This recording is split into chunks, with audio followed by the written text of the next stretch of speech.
howlaha dhankood ee dhammayska tiray jeer waxidhina kuwa dheeli tiray howlaha dhankooda dhammayska tiray jeer waxidhina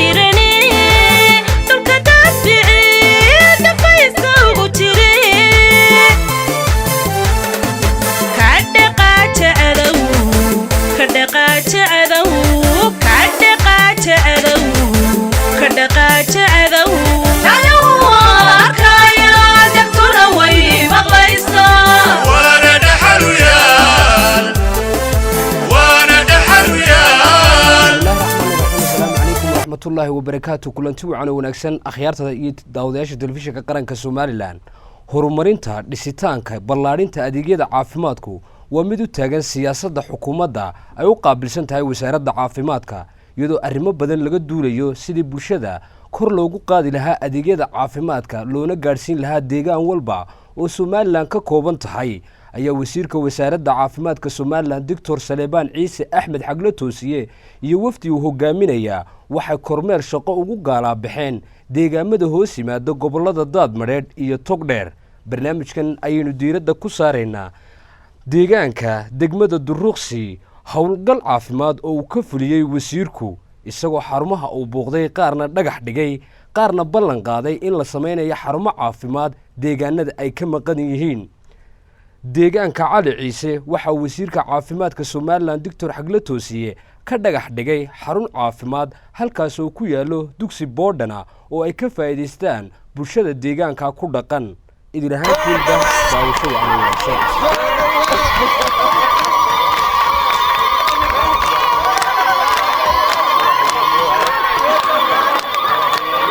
waxaan inta u gudbay waftiga sharafta leh ee maanta halkan ku timi ee hogaaminayo wasiirka caafimaadka jamhuuriyadda Soomaaliland Saleebaan Ciise ku magac dheer Xaglo Toosiye wasiir dawlaha wasaaradda maaliyadda Soomaaliland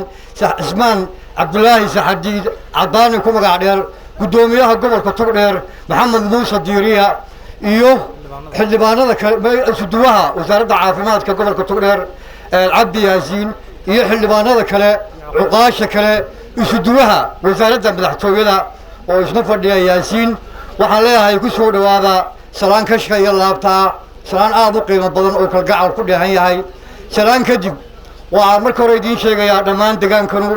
si weyn buu idinku diyaar ahaa inuu idin soo dhaweeyo runtii qiimo weyn ay ugu fadhideen sababtoo ah baahiyaadka ay tabanayaan ama ka dhiman inay u sidaan ayaan dareenkiina ka sii helay taadaajigeed waxay nagu tahay maalin qaali ah oo fursad weyn ah oo runtii aanan ilaawi karin idinkana aanu leenahay ilaahay idinka jazaaysiiyo waxaanu kaloo halkan uga mahadnaqaynaa madaxweynaha jamhuuriyadda Soomaaliland oo aan jecelahay inuu idin suurto geliyay waftigan aan noogu soo kacdeen ee qaaliga ee waxqabad kale oo aan filayo inuu isagu laftiisu idin suurto geliyay marka xagga ilaahay laga yimaado waxaan leeyahay isna waa ku mahadsan yahay waxaan idin sheegayaa mudanayaal dhammaantiinba runtii degaankanu baahiyihiisu xagga caafimaadka runtii waxaan oran karaa waa ka soo urursan yahay muhiimadda koowaad ee uu lahaa xagga caafimaadka waa laba magaalo waa magaalada Cali Ciise oo iskuul secondary ku yaalo oo arday tiro badan ay dhigato oo u baahan in caafimaadkooda laga warhayo oo aan filayo maanta inaan noo sidaan hadiyadiisii waxa kaloo jira magaalada Bilcille oo iyana ku xigta oo magaalo weyn oo ceelbiyooda oo dad badan ka cabaan oo runtii baahideedu ay tahay mid u baahan in loo dhiso goob health voice haddana loo heli karin MCH waxaan oran karaa tuulooyinka inta kale waa wax soo gaari kara waa wax isku dhow oo wax baahidooda isku daboolan kara oo waxa ku dhow MCH waxay leedahay health voice harada goobta kale way leedahay oo goob badan baa adeegsan kara Duruqsi MCH-keeda goob badan baa adeegsan kara waxaan aad iyo aad ugu mahadnaqayaa gudoomiyaha gobolka Togdheer oo runtii ku hawlan gobolku maanta in baahiyaadkiisu ay daboolmaan runtii qof ogun baa og waxa laga yaabaa anagu xogogaal baan nahay maamul baan nahay guddoomiyaha qura ee soo maray gobolka togdheer aan odhan karo waa guddoomiyaha ugu baardoonka badan leh inuu gobolka baariis daboolo waxaan kaloo mahadnaqayaa isuduwaha caafimaadka cabdi yaasiin oo runtii baahida gobolka xagga caafimaadka kula jira dagaal weyn siduu u dabooli lahaa oo aan leenahay waad mahadsan tahay halkaa ka sii wada waxaan intaa ku soo darayaa dhammaantiin waa mahadsantihiin waqti kulubaa socotaan qodobuna waa idinka fog tahay socdaalkuna waa idiin sii dheeryahay laabfaco ilaahay waxaan idinka barayaa in ilaahay socdaalkiina uu noogu keeno nabadqabkana ilaahay kiina dambana ilaahay nabadqab idinku celiyo assalaamu calaykum waraxmatullahi wabarakaatu runtii duruqsi ayaamihii ugu horreyseen mid waxaan u malaynayaa waxaa ka soo wareegay 10 sano maanta siday u eg tahay iyo dhaarta aad bay u kala gedisnayd tuulo yar baan soo galon shacabkan lahayn haddii ay meeli jirtayna waxaan u malaynayaa xafiiskaa degmada oo dhammaystireen baa jiray wax badan baa u kordhay waxa uun degmooyinkeedii ama degmadii kuwaysay tuulooyinkeedii in wax loo qabto oo la raaciyo ayay u baahan tahay waxaan ku baaqayaa runtii ereygaa uu ka dhawaajay ahaa wasaaradda caafimaadka iyo ta waxbarashada unbaa ka shaqeeya halkan ka furan buu dhawaqaasi waa gaadhayaa meel walba wasiirkii maaliyadd waa joogaa wasiirka caafimaadku dadkiisa isaga waabay shaqaynaysaa laakiin waxaan filayaa sida degmooyinka kale qaarkood waa degmooyinka ugu faca weyn halkan gobolka togdheer iyada iyo balaydhiigii meelaha ugu faca weyn bay ka mid tahay filayaa oo hadday district ahaan aynaan uga eegin sub district bay ahaan jiro meelihii muhiimka ahaa ee dalkan muxuu ahaa u ahaa lafdhabartay ahayd waxaan leeyahay wasaaradaha kalena ha ka soo qayb galaan oo xafiisyadooda ha ka samaystaan oo ha soo degaan waa ku dhiirigelinayaa taa wasaaradaha ay khusayso oo dhan waxaan raacinayaa waxay nooga baahan yahay runtii maanta tallaabo yani maalin kuma darayno muxuu ahaa waxqabadka dawladdu aad buu muxuu ahaa isu daba taagan yahay waxaan u baahanaa inaynu adkaysano kow nabadgelyada oo haddii aan waxa la yidhi dogasha ragga waa nabad baa la yidhi waxa wax lagu qaban karaa oo madax ku qabsan karaa marka ay degtay barida kadib ay fadhiisato ayay wax qabsan kartaa waxaan ku boorinayaa inaynu ilaashano nabadgelyada kow inaynu ilaashano hantida keliya inaynu wax xoolaha maanta ayaynu adduunka isweydaarsanaa inaynu xoolaha u foojignaano oo wax la wixii waxyeelaya aynu ka ilaalino dhirtaa yaa aynu dhowro oo haddii dhirtaa la waayo xooluhu jiri maayaan waxa magaalada yaalla waxa caasimadda Hargeysa yaalla waxa togdheer magaalada muxuu ahaa Burco yaal waxa magaalooyinkeena waxa yaalla waxaanu dhaafsanaa waxa weeyaan waa wanka iyo neefka xoolaha oo waa neefka xoolaha inta tan la geeliyo ariyo ku doonaba ha ahaadee intaasaynu adduunka isweydaarsanaa dollar kale meel kale inooga yimaado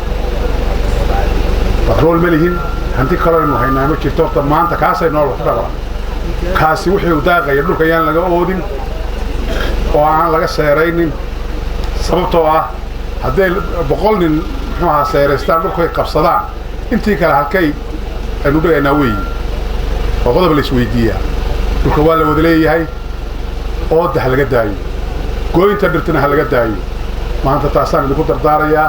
hadalka waxaan ku soo ururayaa kolley waftiga iyo hawshii u socdeen isaga iyaga inoo sheegi doona inooga warrami doona ka hor dhici maayo anigu waxaan hadalkayga ku soo ururinayaa nabadan aan ilaashano hantidaynu leenahay ee xoolahana aan dhowro gaarigii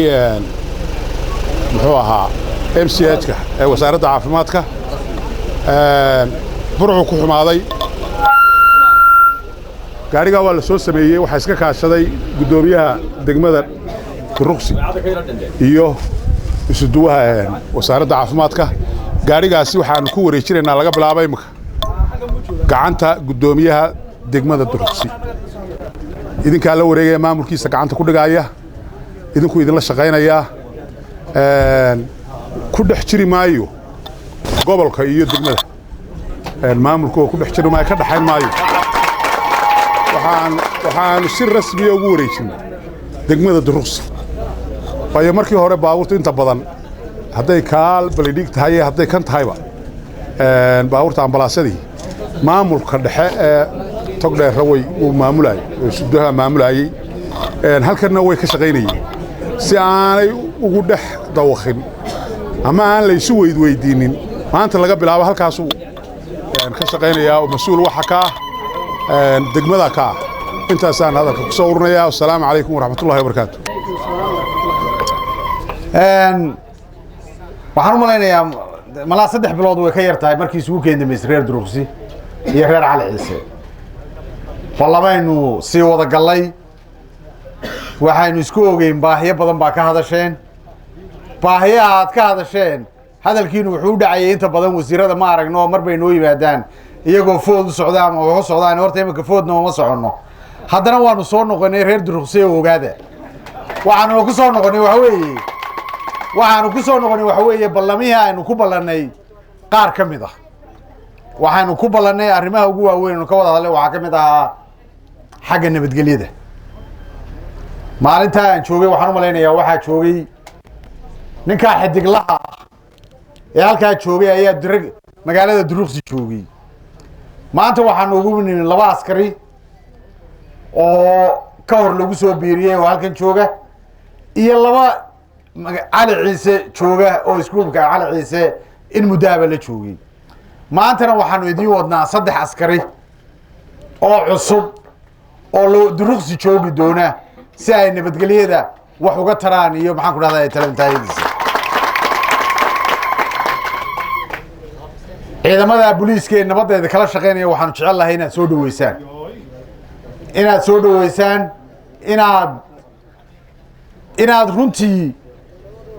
inaad runtii waxa ay u baahan yihiin nabadgelyadu hawlaheedu way iska badan yihiin inaad ka caawisaan wasiirka dakhliga oo boora ma joogo waanu ka soo wada hadalay waxa kale oo yaala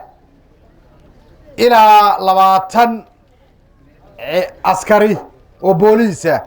in jiida loo qorayo oo gudoomiyuhu soo gudbiyay liiskooda oo wax loo baarbaarayo ayaa iyadana taalo waqtigeeda soo bixi doona laakiin imanka inta 10 askari ku dhowi way dhaamaysaa ama way ka weyn tahay maalintii aanu xidiglaha halkan jooga aanu la kulanay ee maxaan ku dhahdaa aanu isku kaaya dambeysay waxa ballamanaheena ka mid ahaa wasaaradda caafimaadku way shaqeynaysay haddii degmada maxaan ku dhahdaa la eego laakiin xoojin bay u baahan tahay waxa kale oo ballamaha ka mid ahaa Duruqsi Cali Ciise aniga waa isku kaymid in Cali Ciise oo iskuul ilaa 200 oo arday ay dhigtaan in maxaan ku dhahdaa caafimaadkiisa laga hawlgalo waxa ka hadli doona wasiirkii caafimaadka saaxiibka nin aad iyo aad qaali u ah ilaa Mareykan wada soconay abtiya aan runtii aan u haysto inuu yahay ragga wasiirada maanta ugu qaaliga ah Ciise Axmed xagla toosiyo waa taqaaniin isaga aad iyo aad waan ugu mahadnaqayaa ajiibka qayladaankii hawdka ee ilaa ood weyna ka bilaabmiyay ilaa Cali Ciise ilaa Duruqsi hadduu yahay ninkii ugu horeeyay ee soo ajiibay aad iyo aad baan ugu mahadnaqayaa maxaan ku dhahdaa ajiibka nagu soo jiibay waxa weeye wasiirkii waanu soo wada hadalnay agaasimiin waanu soo wada hadalnay laba meelood baanu ka dhisaynaa hadalka ma dheere aynu is yar dhegaysano waxa weeye laba arrimood ayaanu idinka rabnaa haddaa reer Duruqsi tihiin iyo degmadii gudoomiyihiina wuu joogaa odayaashiina way joogaan gudoomiyihii gobolkuna wuu joogaa waxaanu idinka rabnaa dhulkii aanu ka dhisi lahayn xafiisyo ah cashuuraha beriga iyo custom maxaan ku dhahdaa magaalada Duruqsi ay yeelato ayaanu idinka rabnaa dhulkiisii oo laga dhiso marka aad dhulkaa bixisaan anaguna dhismihii aanu keenno iyo shaqaalayntii oo aanu tayeyno labadaa waaxood iyo maxaan ku dhahdaa ka mid ah halboolayaasha qaranka jamhuuriyadda Soomaaliland laakiin mid baa la socota reer Duruqsi waxaan doonayaa inaad isgaarsiisaan waxa caafimaadka lagu dhisayo ee askarta maanta la soo qaadaya ama 3 ha noqoto ama 4 ha noqoto ama 20 ha noqoto ama ha noqoto meelo kale waxaasoo dhan hadday macallimiin tahay hadday biyo tahay qodobka biyaha waan u geli doonaayo runtii waanu ka wada hadli doonaa laakiin hadday tahay waxaasoo dhan waxa ku socdaan waa cashuurta yar ee dadka jamhuuriyadda somalilan laga ururiyo weli waxaan u malaynayaa cashuureeda kama qaadin weli inaad iska wacyigelisaan annagu waxaanu idhahnaa cashuurtu waxa weeye waa naftaada u qaado hee naftaada u qaad waxaan idinkula dardaarmayaa inaad sanadkaa cusub hadduu ilaahay nafta inoo daayo xafiisyadaas way dhismayaan inaad maxaan ku idhahdaay aad idinkuna noqotaan dad fahansan cashuurtooda xoolaha ugu badan ee maanta gobolka togdheer soo gala burco soo gala waxay ka yimaadaan waxa weeye waa duruqsi iyo ereyadeeda iyo dhulkaas weeye sidii aad xoolaha cashuurta uga qaadan lahaydeen laga hawlgalo laga wada hadlo waa arrin meesha ku jirta oo aynu ka wada hadli doonaa hadday dawladda local governmentka ay tahay iyo hadday ay ta dhexe tahayba arrinka biyaha ceelkii cali ciise waa la isla afgartay qorshihiisii waa la helay hay-addii qodaysay waa la hayaa haddii ilaahay nafta inoo daayo sanadku markuu bilaabado ilaa bisha labaad ugu dambayn bisha saddexaad ayaa qoditaankii ceelkaas uu bilaabmaya haddii ilaahay nafta inoo daayo waxaanu qorshe u yahay inuu hawdku aanu noqon gaari saar dambe aanu ka dhicin inta ay dawladda uu ka madaxda yahay axmed maxamed maxamuud siilaanyo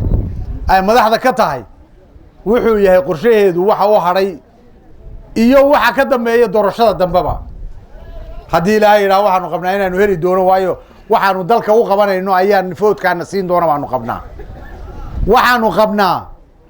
inay tahay inaanu ka hergelin doono dalkan hawdka la yidhaahdo ee aanu caanka ku noqotay arrintan gaari saarku aana wax dambe oo dhici doonin ay noqon ee magaalooyin walba biyo way ku jiraan biyuhu way dheer yihiin la soo saari doono mar haddaanu biyaha soo saarno oo aanu waddooyinkii ka shaqaynayno oo aanu caafimaadkii ka shaqaynayno oo aanu waxbarashadii ka shaqaynayno oo aanu nabadgelyadii ka shaqaynayno de waxaan qabaa wax naga hortaagani foodka hadduu reer duruqsi yahay iyo hadduu reer oodweyne yahay iyo hadduu reer xalxalis yahay iyo hadduu reer meel kale yahay in wax naga hortaagani waxaanu qabnaa inaanu jirin ee ay tahay waxaanu ummadda reer jamhuuriyadda somalilan ilaa ka laasqori jooga ilaa ka jooga maxaan ku dhahdaa low yacaddo ilaa ka hawd xadka sidaa ugu siman aanaan ka waabanayn aanu wax cad iyo qorsho iyo horumar aanu dalkan ka qabanay aanu la imanayno waxaan kaloo idiin sheegayaa haddii muddo laydinka maqnaa duruqsi meeshaan mare wasiiradoo dhan way soo marayaan cabdi aw daahir 4 cisho ka bacdi wuu idinla joogaa waanu soo wada hadalnay isagoo wada mashruuc weyn oo xanaanada xoolaha ah waana magaaladiisii waxaan ku yidhi cabdi waan la kaftamo anuu duruqsi waan ku horreeyay adna waa inaad cali ciise yar gaadhaa markaad timaadee ana duruqsi ka soo noqon ee cali ciisena aad gaadhaa meelaha kalena aad soo martaayoo maxaan ku dhaha anuu maalintii lawada ilaa bilcillo waan gaadhay imanka hadduu wasiirku aanu isla afgarannana ilaa iyo cibyabo horeynu ku kicino oo soo eegno waxaan ku soo dhaweynayaa aan jecelahay inaad si weyn aad iila soo dhaweysaan wasiirka caafimaadka jamhuuriyadda somalilan mudane saleebaan ciise axmed xagla toosiye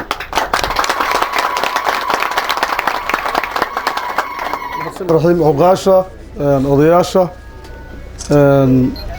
culmowdiinka dhallinyarada gabdhaha iyo waftigii aanu wada soconnay dhammaantiin waan idin salaamaya assalaamu calaykum waraxmat ullahi wabarakaatu bacda salaan waxaan aad iyo aad ugu faraxsanahay idinkagana mahad celinayaa sida sharafta le aad noo soo dhaweyseen aad iyo aad baan idinkaga mahad celinayaa waxaan kaloo aad ugu faraxsanahay oo si gaara noo farxad gelisay kolley aniga aad ii farxad gelinaysa waa ciidan cas sidaa wasiir caddaani sheegayna waxoogaa baan bac kusii qaadan haddii alla ka dhigo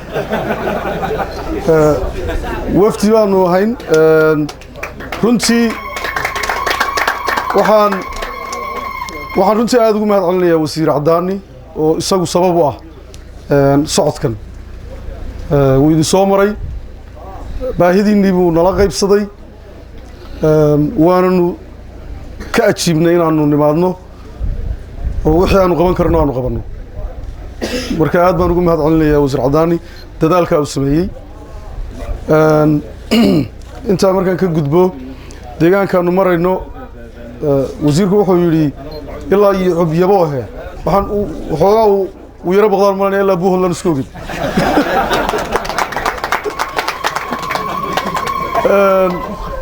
markaan intaa ka gudbo aan u soo noqdo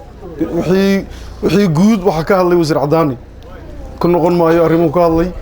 waxaan ka hadlayaa wasaaradda aan anigu wasiirka ka ahay waxa ay halkan ka qabanayso ama ka qaban doonto insha Allah wasaaraddu magaalada Duruqsi MCH aad u wanaagsan ayaa ku yaala waanu tegaynaa waanu maraynaa haddii alla ka dhigo wixii baahiya jirta ee uu u baahan yahay MCH-ku waanu qori insha Allah waxaanu ka qaban karnaa waa ka qabanaynaa gaariga ambulance-ka waa la soo sameeyay waxaan malaynayaa inuu soo gaari doono intaan bixinba haddii alla ka dhigo inuu ku bushaaraysanaysaan waxaana gudoomiyaha degmada waxaanu ka codsanaynaa in uu nala ilaaliyo gaariga oo ilaaliyo dusha ka ilaaliyo laakiin ambulance-ku wuxuu oolayaa xarunta MCH-ka wuxuuna u shaqeynayaa deegaanka ay xukunto degmadu meel kasta oo qof ku xanuunsanayo ama umul laga soo qof hooyo umulaysa laga soo qaadayo waa loo diraya insha Allah caafimaadka leh wasaaradda caafimaadka leh laakiin gudoomiyaha waxaanu ka rabnaa inuu noo ilaaliyo oo ka warhayo haddii alla ka dhigo waxaan iyana wadnaa oo dhagax dhigaynaa maanta baahida wasiirka aad u soo sheegteen mid ka mid ahayd oo ah xarun caafimaad in loo sameeyo Cali Ciise oo ku yaalo iskuul aad u weyn oo arday aad u tiro badani ay ku xiroodaan oo boardina ayna muhiim tahay in xarun caafimaad ay ka agdhowdahay si kii xanuunsada iyo kii dhaawacmo looga warhayo marka taana maanta dhagax dhigaynaa dhismihiisuna dhaqso bilaabmaya insha Allah barnaamij cusubna waanu hadda idin wadnay oo ah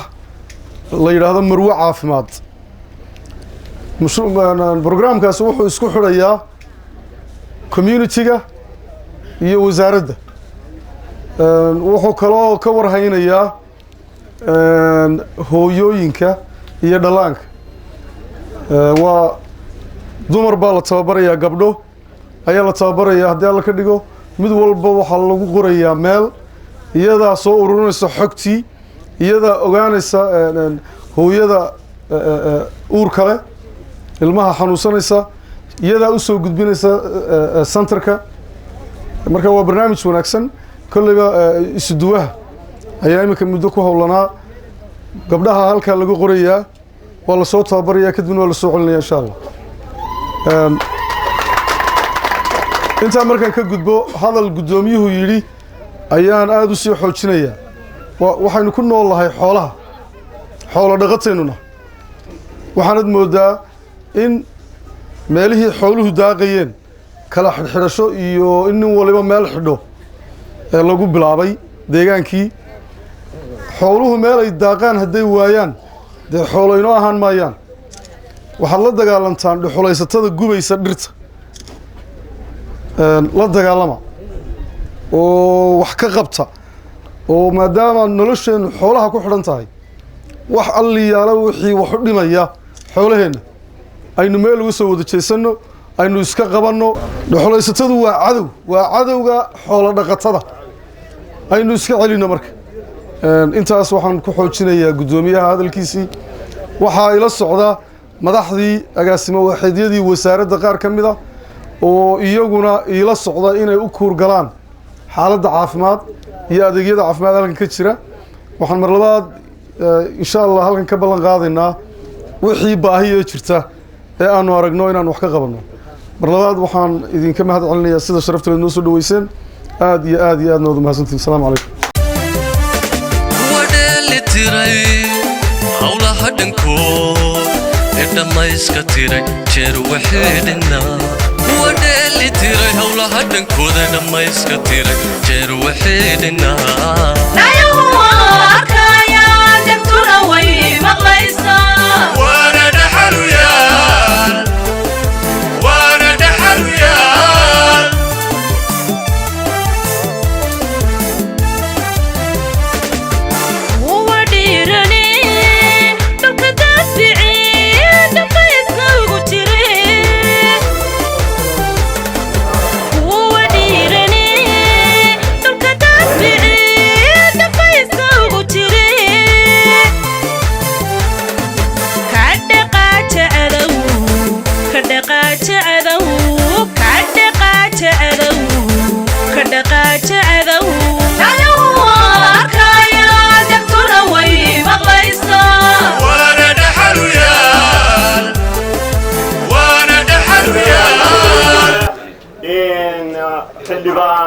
cabdirashiid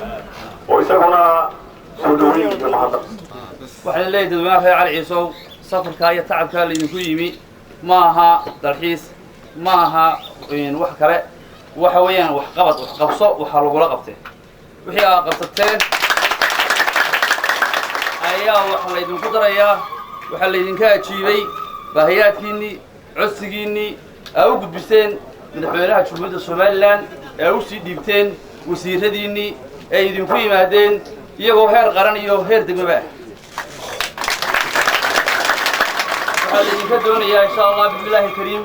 baahiyaadka qofka bini-aadamku ninkuu baahida sheegto ee loo daboolo mahadnaq iyo shukrinaq iyo ku cilmi farasho uu ku cilmi fasho wixii loo keenay waxa aan intaa ugu soo gudbayaa saacadka wasiirayaal iskuulkan tacab badan baa galay waxaa ku timaadeen uu ka muuqdaa maanta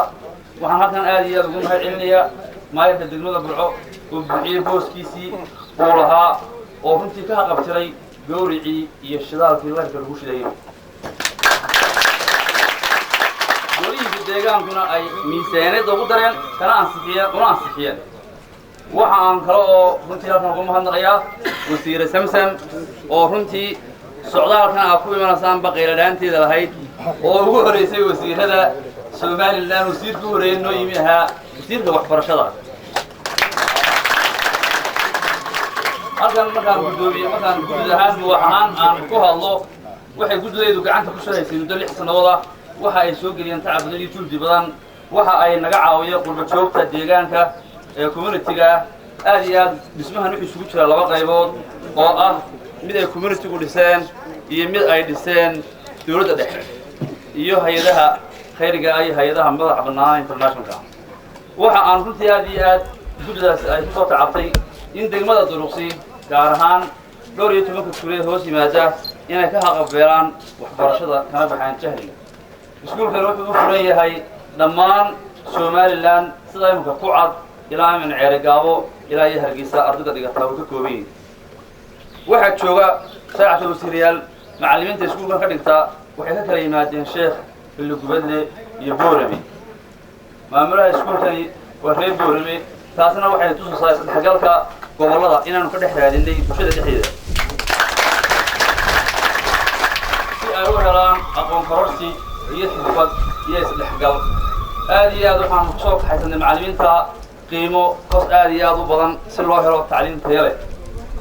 waxaanu kala kaashanay runtii dawladda dhexe waxay naga caawisay wax badan oo ilaahay loogu mahadnaqo waxaanu ku jiraa beelhoorka waxbarashada waxaanu ku jiraa silbiska somalilan waxaanu ku jiraa miisaaniyadda somalilan waxaanu ka suganaa runtii deeqa fara badan oo kale wasiiraduna waxaan doonaynaa insha allah bismillaahi kariim inay noogu soo hoosaan sida ay maanta noogu timaadeen annaguna aanu ka dhigno meel qaranka ka dhexaysa oo marka dhoqoshii laga soo doolo ardaygu uu yimaado isagoo iskuulkiisii dhoqoshii marka abaari ka dhacdo inuu cali ciise yimaado markuu odweyne buuhoodli marka abaari ka dhacdo inuu cali ciise soo galo ilaahay inaguma keene annaguna sidaasoo le inaan ardayda tareesle u helo ay isku kayaan بسم الله الرحمن الرحيم اللهم صل على سيدنا محمد وعلى ال سيدنا محمد runtii waktiga oo dhiban hadal badani ma yaalo runtii maxaa wasiirka caafimaadka oo maanta munaasabadan isagu ay ku waajahan tahay oo aanu codsi u geysanay isaga iyo wasaarada kaleba inay naga caawiyaan oo wax nagaga taraan iskuulka runtii waxaanu wasiir aanu kaaga mahadnaqaynaa hadiga jooraale dawladdu ballamay qaadaa laakiin ballamada qaadaan inta badan ma dhacaan laakiin waxaanu adiga aanu kugu soo dhawaynaynaa oo aanu maanta kaa oo maxay kugu mahadnaqaynaa in ay qabsoontay ballanqaadkii aad noo qaaday adiga iyo maxay tahay wasaarada kaleba wasaaradda maaliyadda oo kale maxay tahay wasaaradda tacliinta oo kale maxay tahay wasaaradaha kalena kollay wasiir maxay tahay wasaaradda arrimaha gudaha oo maxaa jira wasaaradaha waaweyna aanu ka filayna inay iyaguna qaybtooda ay qaataan wasiir waanu kuu mahadnaqaynaa waa ku hambalyeynaynaa waa kugu soo dhawaynaynaa insha allah ilaahay aanu ka baryaynaa in ilaahay daxilkaaga maxaayo waajibkaagina waad ka soo baxday caafimaadku waxa weeye waa importanka nolosha qofka bini aadamkaa weeye dadkaas dee meesha ku xaraysnaa ardaydii runtii muhiimadda u badani waxay ahayd caafimaadkay ahayd waayo waa waxaan laga noolaan karay caafimaad la-aanta waa waxaan laga noolaan karay biyaha waa laga noolaadaa gaajada inta badan waa laga noolaadaa laakiin cudurka lagama noolaado waxaanu kugu mahadnaqaynaa inaad maxayta noo suuro gelisay in maanta hawsha caafimaadka aad maxayta fuliso wasalaamu calaykum waraxmatullahi wabarakaatu hadalkii waa la wada yiri waxaan ku darabatay ma jirto allaahumma soo dhaweyntiina iyo mahadnaqan idiin gudbina ka sokow meeshan waxaa jira 4 baahiyood baa yaalay 4 baahiyood ugu horeysa waxay ahayd waxbarasho iyo aqoon taa waanu bilownay haddii aan nahay dadka deegaanka iyo kuwa banaanka jiraba inaynu iskuulka aanu bilaabano hadduu yahay kalimka hawaani joogna hoose dhexe iyo hadduu yahay kaa secondariga halkaa ka muuqda taas markaanu bilaabanay dad badan baa lagu tahniyeeyey waxay waxbaa qabsateen waa nala soo gurmaday hadday banaanka tahay hadday hay'adaha caalamiga tahay iyo hadday dawladda tahayba baahida labaad inoogu xigta waxay ahayd caafimaadka halkan sidaa ku warqaabateen waxaa jira 200 iyo dheeraad arday intooda badan ay boordig tahay halkaas dee caafimaadana hadduu maanta u dilaaco cudurka faafa iyo alla naguma keenee meel loo kaxeeyo iyo meel lagu dhawey midna ma oolin maanta aad iyo aad baan ugu mahadnaqaynaa wasiirkii caafimaadka doctor xagle toosiye inuu nala joogo uu noo dhagax dhigayo goob caafimaad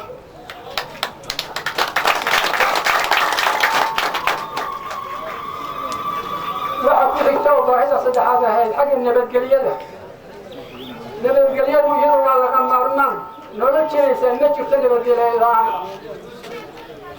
nabigeeni maxamed sala allahu calayhi wasalam wuxuu yidhi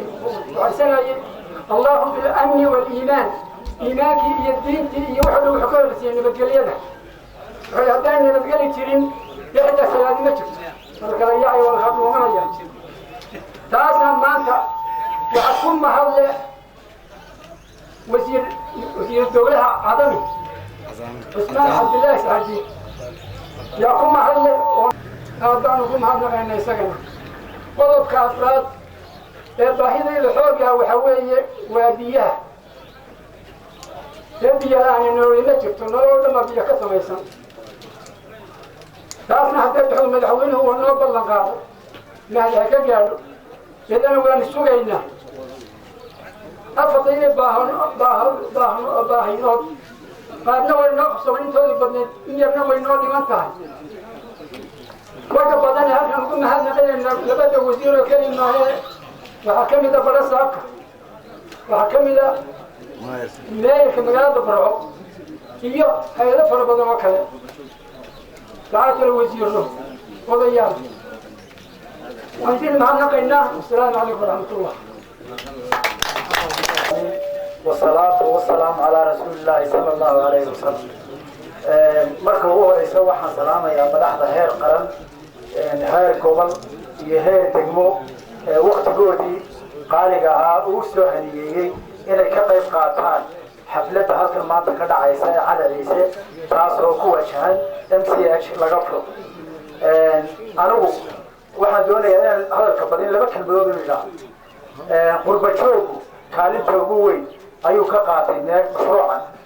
mashruucan waa mashruuc marka la eego deegaanadan ugu qaalisan ee 60 sannadood in laga joogo soo maray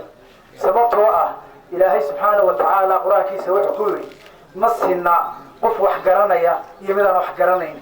waxa weeyaan aqoon la-aan baa yidhi waa tin la-aan ummaddu marka ay wax barato cilmi barato ayay bulshadu horumar la timaadaa tusaale ahaan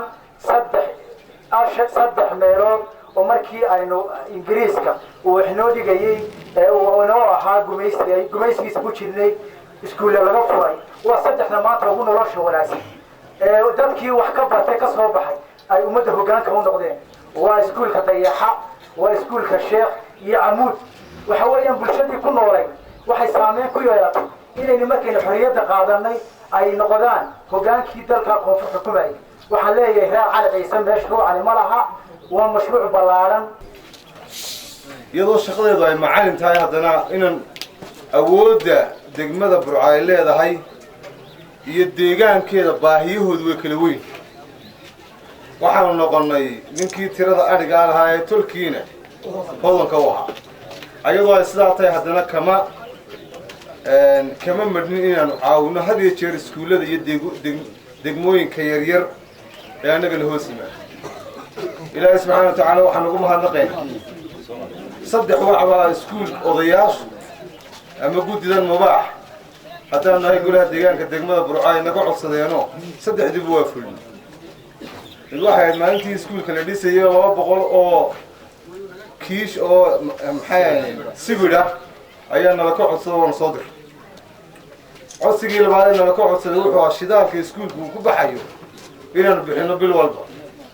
taana waanu bixin oo bil walba annagaa shidaalka barxa ka soo diray qodobka saddexaad imika bishii 10aad aanu bilownay waxa weeye ardayda boardingka bil walba ariga loo qalayo inaanu bixinno haddana waananu bixinay bishii 10aad baanu soo bilownay soocaynka ma xilliba bishii 10aad baanu bilownay waxaanu ku talagalay bil walba inaanu bixinno 8 neef oo ardayda loo qalo tamarteedu way yartahay laakiin hagrasha naguma jirto waliba anigu dee sidaan idiin sheegay macalinkuna ardayda iyo macallimiinta ayuu baahidooda hoos oogi halkan 2 wasiir baa maanta nala fadhiyo 2 wasiir waa 2 wasiiroo xaqiiqatan qiimaha wasiir Dr. Xagla Toosi magacaa waa magac ku caanamay loomana qariyo waa loogu yeeray isna kama xanaaqo waayo waa magac qiimo leh sidii qiimo u leeyahay 2 gobol oo Soomaaliland waa 2 gobol wasiir 2 gobol way kala hor dhaqaaqeen inta anagu aan isku jeednay bay naga faa'iideysteen reer galbeedka deedna hoostay dawladnimadii ka gureen waxaan ku leenahay wasiir horweynta dareertay dharaago jooji waa la kala dheereeyey ninbaa wuxuu yidhi la kala dheereeyey orodsan maaha taba kale lagu kala dheereeyey sida wax loo haraayo maxaan idhahdaa dee waa lanaga shaxaad badan innagu hada jeer gacantiinu yar taagnaayo waaryaha iyo waxbaan dhahnaa meesha uu bara saabku inagaga yimi ahuunaa lays idhahdaa ahuunadaasi way naga badisay waxaan leenahay wasiir maanta 2 gobol kala tagee meesha marka la wareysanayo iminka madaxweynaha kale iyo wasiiradu markay tagaan galbeed barina tagaan dadka bariga ku nool ilaahay ku nooleeyay dadka galbeed ku nooleeyay waxay weydiinayaan waa kala nooc inta badan xaggii amniga iyo waxaas laga weydiiyaa wasiirada iyo madaxweynaha markay meelaha yimaadaan bilayska noo badiya wanaga maanta la bilays baan doonaa burca bilayskan keen xagga marka la tagana horumarka haysta horumarun ba ka waramaan jaamacadii waxa ay u baahan yihiin dhakhtaradu waxa ay u baahan yihiin taasoo wasiirku asaga laftiisa waxba muuqanay shalayto waxa arkayseen wasiirkii biyuhu wuxuu ka hadlayay idaacaduhu ka hadlayay 18 ceel baa laynoo qoday 5 waa la magacaabo 13 ceel baa harsan ceelka cali ciise 13 ka waxaan leenahay wasiir cadaanti dee waxay la toog saaran 13 ka harsan intaasina waa siraan idiin sheegay 13 ceel baan weli la qaybinin wasiir cadaanti wada ka dowlad Soomaaliland oo dhan ka dhaxaysa 13 ka ceel laakiin maadaama 2013 reer cali ciise inta madaxweynaha hor fadhiisteen ay ceel dalbadeen 13 ka hadhay wayna mid ku yeeshaan taasina waxa weeye wasiirkeenu ka doonaynaa waqtigu waa nagu gaaban yahay macallimiintuna hadday hadasho way dadku way ka hadal doonto ma aamuso marka intaanan baxar kala gelin reer cali ciise aad baanu idin ammaanaynaa si fiican baa noo soo dhaweysay waliba anigu waa markii labaad ee iskuulkan imi markii hore dee habeen baaban hooydo halkaas seexday waxaan u ordaynaa dadka xaqan u haya mas'uulkan ku needintooda in baanu heegan waxaan idinka mahad celinaynaa sida wanaagsan quruxda badan qiimaha leh aad noo soo dhaweyseen aad iyo aad baa mahadsantihiin wassalaamu calaykum waraxmatullahi wabarakaatu iminkana waxa aan ku soo dhaweyn doonaa oo mikrofoonka u dhaweyn doonaa sacabna loo garaaci doonaa waxa weeyaan badha saabka gobolka togdheer maxamed muuse diiriye soo dhawow baanu leenahay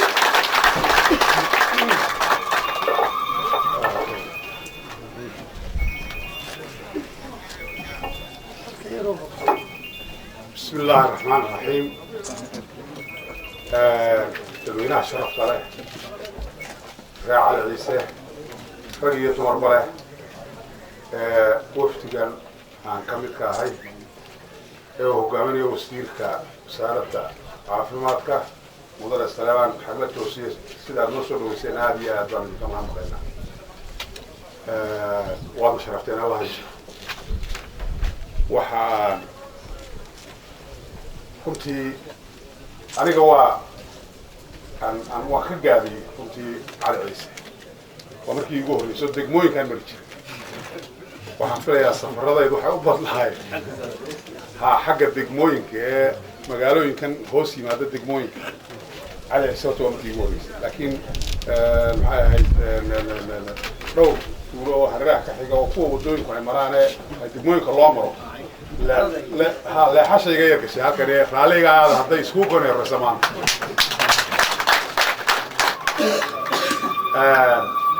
كنت هالكن ما يرخو توقع مقال أنا نقول هذا دوقف طبعا وحلا إلهي لك البريو هذا كلا أورنو إلهي لك البريو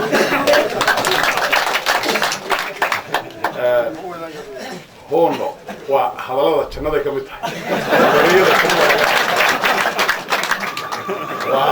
وافكي سنادان كل هذا ما كان أنا بقول ملاك كنت وحوي لما قبل شيء ده قلبي هذه بريء كذا مع قبل كلام قلبي هذه باي أيوة كذا ما صح حاجة راح قلبي كذا واي كنت مركز عاديكتو هود يوم واحد وكلنا هاي بيرلي يجيلي من كلنا ديوات قرن سايو جيل وات جيت بيرتنا ونجده نك بيرت الدجاني وحو إمكانه هذا يو طبعا كهرباء بقول كهرباء منافعات بدن هذه سيدة اللورد إذا صار مايو جيلي إن هلا دبرجويو طبعا كسر ربع haddii aynaan hantidaa haysan xoolaha xoolahaynu ku nool oo aynu dhaafsanaa adduunka waxa ereyga igu celinaya horena waan u idheen waxa igu celinaya beeraley iyo xoololey baynu kala nahay xooluhu waa hantida aynu ku nool lahay ee aynu dhaalaha yar ee adduunka ninka bidaarka ilaan ma lihin wax kale soo dhaafsanee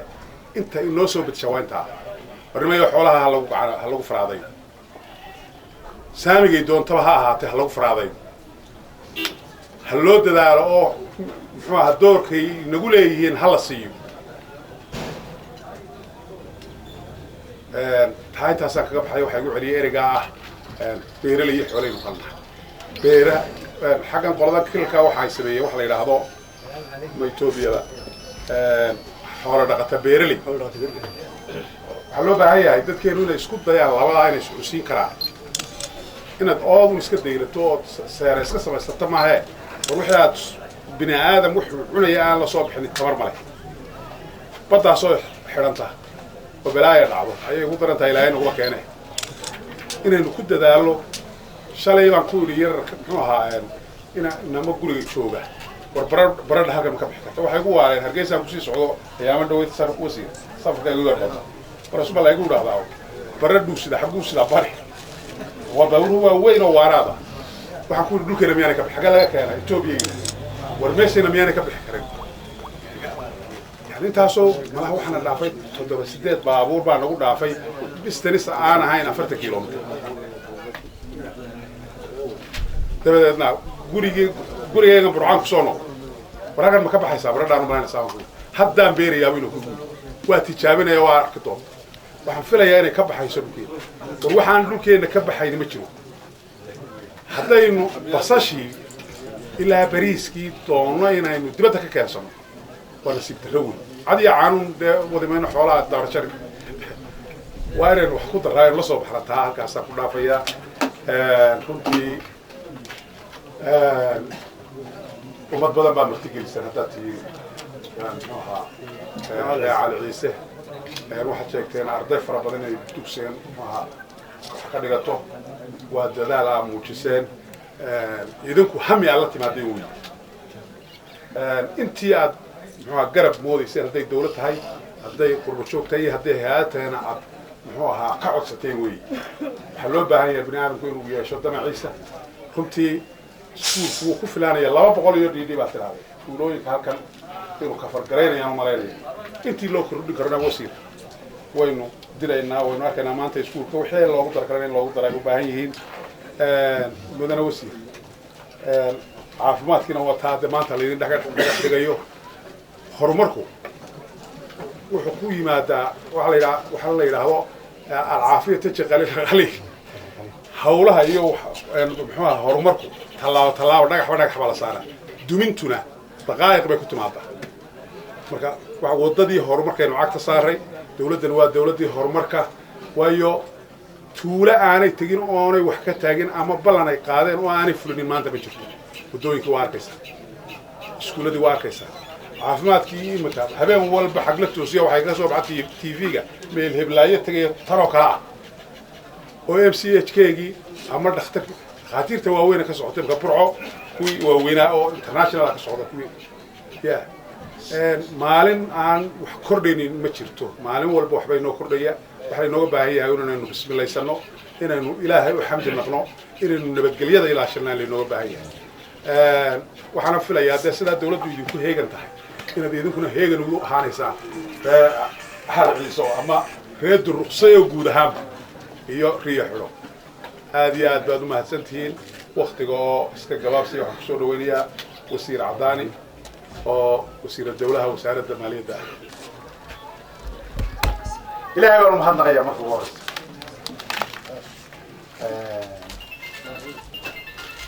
runtii waxa weeye waa muuqaal qof kasta oo arka oo ku farxi karo waa wax ilaahayna loogu mahadnaqo run ahaanta in mar labaad maanta markii isugu keen dambeysay waxaa isugu keen xiga waxaa 3 bilood lagama joogaan filaya 3 bilood isugu keen dambeysay wax ka yar baan u malaynayaa waxyaaba badan baynu ka wada hadlaynayno halkan aynu isugu nima aynu ka wada hadalay waxaanu ku ballanay aynu ku kala tagnay warkaas dawladdii dhexe iyo madaxweynihii waan gaarsiinayaa safarka iyaga horena wuxuu ku yimi waxa weeye shirkii aad madaxweynaha jamhuuriyadda somaliland la gasheen mudane axmed maxamed maxamuud silaani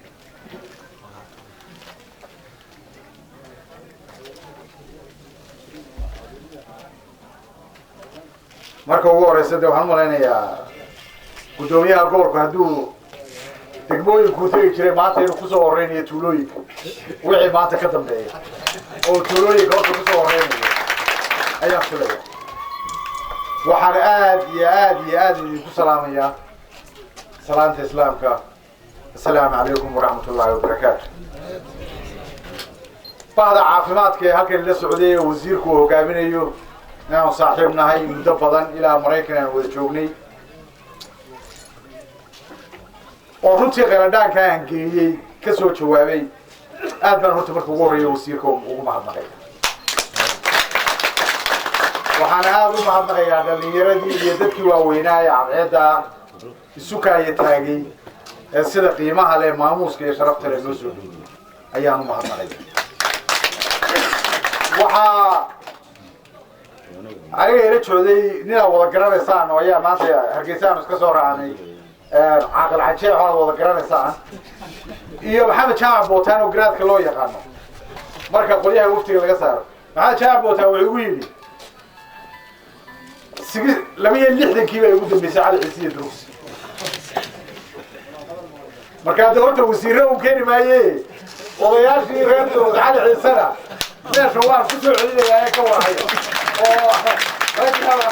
maaha meesha wasiirro ugule iyo bahda caafimaadka iyo biye dee raggii u dhashay ee ilaa laba lixdankii dee waa kaa weliya alxamdulilah da-da yar ee shaqaynaya ee quruxda badan aad iyo aadna waan ugu mahadnaqayaa soo raaca maxaad jaanbootaan dee hargeysa isagoo hawlo badan runtii ay u yaaleen wuu soo raacay waxaan aad iyo aad ugu mahadnaqayaa cuqaasha meelaha dhacdheer caaqil xirsi oo aan ka waraysaan dee maanta reerka ragga ugu waaweynaa hawlo dheereedna ku jiray run ahaantii mar alla marka hawl looga baahdana isagoo socodkiisuba yar yahay haddana aan fadhiisan waxaan ilaaha uga baryaa inuu caafimaad degdega siiyey isaga iyo faamiligiisaba isagana uu cibriga uu dheereeyo iyo cuqaasha kale hadduu jiif caaqilka yahay baashe iyo sharmaarke iyo ragga kale ee cuqaasha ee halkan fadhiya dhammaantood markaanan magaca soo jeedin odayaashu maan magacaabayaa iyo intaa waxa weeye gidigii waa ilaahay baa karaamada waa sharfati aad iyo aad baan idinka maxaan ku dhahday idinka mahadnaqaya waxaan u soconaa waa hawl dadkeena ah iyo carruurteeda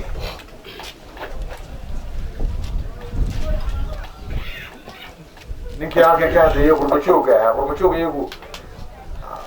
inta badan wararkana ma dhegaysano kamana warhayne mar unbaan lasoo kii noogu dambeeyay unbaan dabada qabana hadda soo garan maysa marka waxay ahayd in la yar update gareeyo la yidhaaho war arrimaha biyaha iyo waa laga hawlgalayo horaan loo yimi DG-gii wasaaradda biyuhu maxamed cali ciise injineer hadda wasiirka waxaan u sheegayay hodheelkii jubbe caanka ahaa iyo maanta xamar dalka xamar la yidhaahdo bilineeda ugu waaweyn maalintaan xamar ka dhoofaya bay ugu dambaysaan anugu maraykan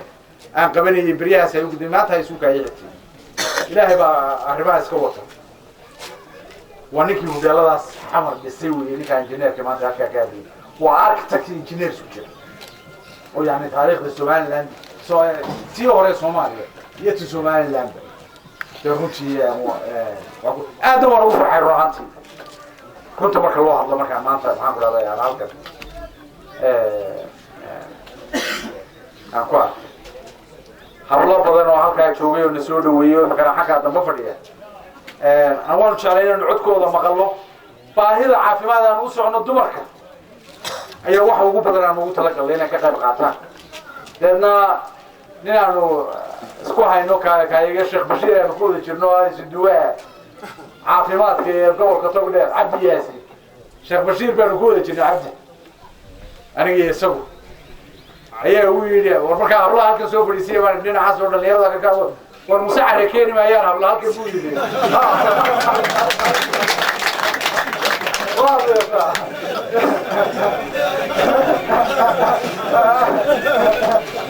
markaa wasiirka waxaan ku yidhi hablaha waynu arki doonaa oo wixii baahiya ka adeeg jira waynu ka wahali doonaa waxaan leeyahay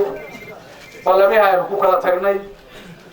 arrinta nabadgelyada iyo booliiska laba askari baa muddadeedii la joogay labadaa askari oo qura kamaanaan hawlgelin haddaanu cali ciise nahay jaranka booliiska taliyaha qaybta ee gobolka togdheer wasiirka daakhiliga labadaa askari cali ciise gaar u tahay iskuulka cali ciise ayaa loogu talagalay labadaa maanta askar kale oo booliisa ayaa nala socday oo guddoomiyaha gobolku uu keenay duruqsi baa lagu soo xoojiyey duruqsi cali ciise intaysu jiraana waad ogtahay nabadgelyada in laga wada shaqeeyo oo dadku waa isku wada dane dantaa la yeesho oo meel loo wada jeesto ayaanu ugu talagalnay waxaanu kaloo ugu talagalnay in la xoojiyo oo dad deegaanka ka mid ah haddii ilaahay nafta noo daayo aan wasiirka daakhiliga ka wada hadalnay in loo qoro nabadgelyada maxaan ku dhahdaay degmooyinkan warqadeediina wuu hayaa guddoomiyaha gobolku oo la gudbiyey lagu soo ogolaaday oo ilaa 20 ah ayaa maxaan ku dhahdaay marka baahiyaanu ka wada hadlay tii nabadgelyada xagga booliisku qaybina way dhaqaaqday qayb والذين خلبينية والذين شغالينية وحكى هذا دونا عرفتها فاهمين جيدا وزير كعافمات وقال أيضا واحد بالكتان هاني لما بقولي شنو فرتكاس بقول لك كله كصوبيري بقول لك كله أي كصوبيري المهن نسبة طريقة قولي نشوفه إنه نقطرية وإنه كله كله أو نقدر مستقبل كهوت أيه نكون بالله بعيد وحنا ذيك بالله قاضي أنا شخصيا حلا وحنا سكون كايس لبر بتاعي كريدة أريد عرض تاس وحلا وحنا سلبر بتاعي أما وزير على لقلايستو أما فرس هذا لقلايستو أما ماير كان لقلايستو أما الحلبي كان لقلايستو حتى غربتها هي هدي سومالي لا قليل بتاعي وعلينا أنا مسكوت وبدأنا نوجلينه مرمرك غير كل هذا أنا نقول إيموشنال نقطة حاليا منا أنا إيموشنال بيرسون بانا قف وحنا إيموشن كيسو هاي هاي وحاول دقائقنا عن كذا كفن وحبل سكرين منه وعن كسر وين يا وعن ربح يا عبد شعله هنا سعاد يا تعال عيسلوية قالنا هذه ولا سود ويسان وزير كعافمات كان سلامات مساء أحمد حق نفسي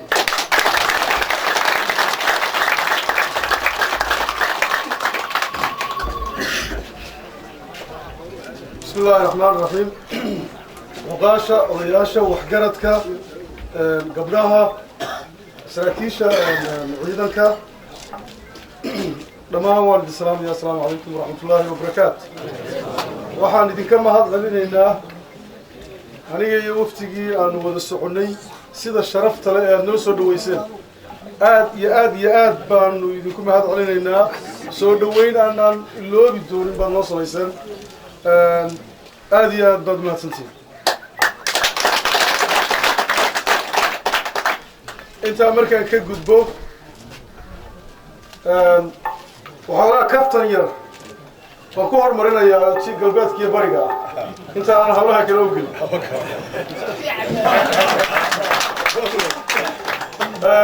waxa weeye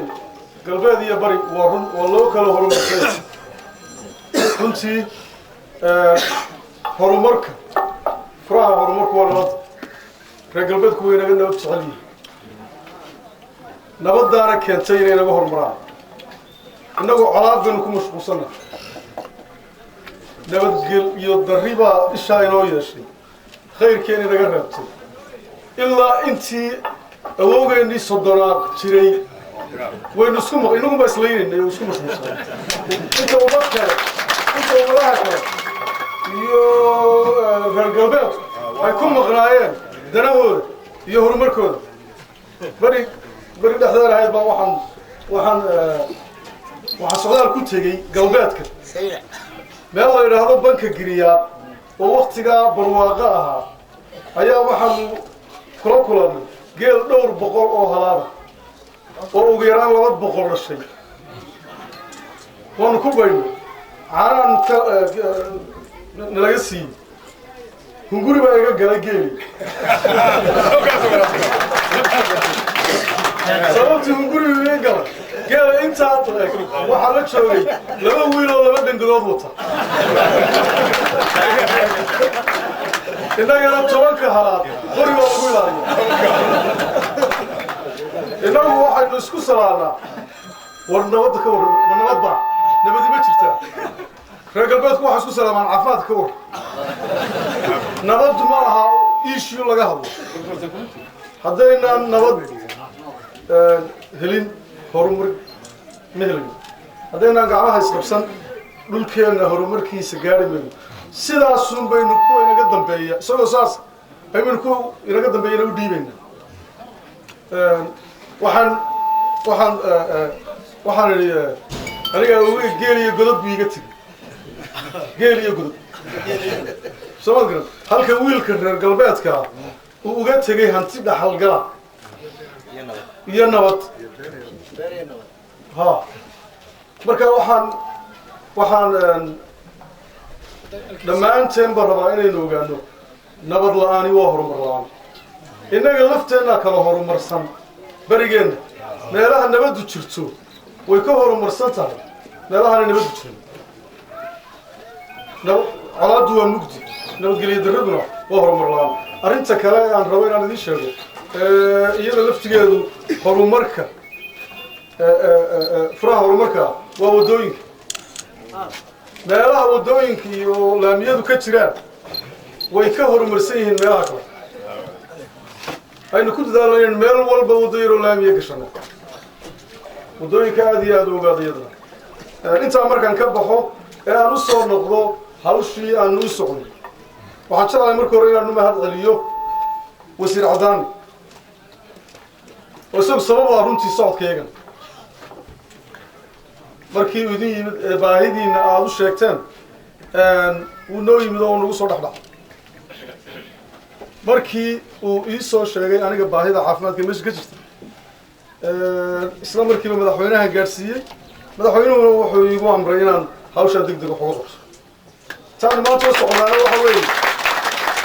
in aanu idin dhagax dhigno xarun caafimaad oo deegaanku guud ahaan ka faa'iidaysto gaar ahaanna carruurta halkan ku xaraysan ay ka faa'iidaysto waxaan kaloo idinku mahadnaqayaa runtii waxqabsashada aada wax qabsateen haddii runtaan idiin sheegayahay caddaanina ma aha anigana ma aha cid kalena ma aha waxa maanta halkana marinaya waa idinka waa waxqabsadkaad qabsateen waa iskuulka runtaan idiin sheegaya haddii iskuulkaasi aanu jirin idinmaana nimaadno kumaankum ka tuulo ee waddanku baa ka tirsanaayo ummaddu markay wax qabsato waa loo yimaadaa iskuulka waxaan jeclahay inaad ilaalisaan iskuulkaasi magac buu idiin soo jiidaya oo cali ciise wuxuu noqonayaa magaalo caana marka ardada ka soo baxda ay meel walba ka hawgasho ay meel walba ka shaqo gasho sidaa sheekh iyo axmuudi laga hadlayay wuxuu keenayaa in magaaladu ku ballaarato deegaan la soo dego shaqo abuuris buu keenaya sidaa caddaan sheegay jaamacad buu u gudbi karaa ardada ka soo baxday toos way ugu gudbin karaa horumarku waa intaa horumarku waa in bulshadu wax qabsato waxaan aad iyo aad u jeclaa inaan magaalooyinka kale iyana aan ku booriyo inay wax qabsadaan sida cali ciise reer cali ciise ay wax u qabsadaan intaa markaan ka baxo xarunta caafimaadka MCH oran maayo way ka ballaaranaysaa waa xarun caafimaad oo dabooli doonto baahiyaha kala gedisan mudnaanta koowaad se siin doonta hooyada iyo dhalaanka oo ah runtii dee xarunta ugu muhiimsan bulshadeena waan idin dhagax dhigaynaa insha allah bilaha soo socdana waxaan ilaahay ka baryayaa inaynu halkan isugu nimaadno furitaankiisa insha allah marka aanu dhisno waanu qalabeynaynaa shaqaalihii waanu keenaynaa daawadiina waa keenaynaa insha allah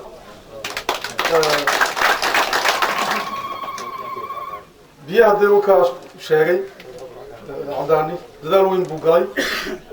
biyana ma yimaadeen caafimaadna ma yimaadeen haddaan iskuulkaasi imaan iskuulka ilaashada koriya dhowra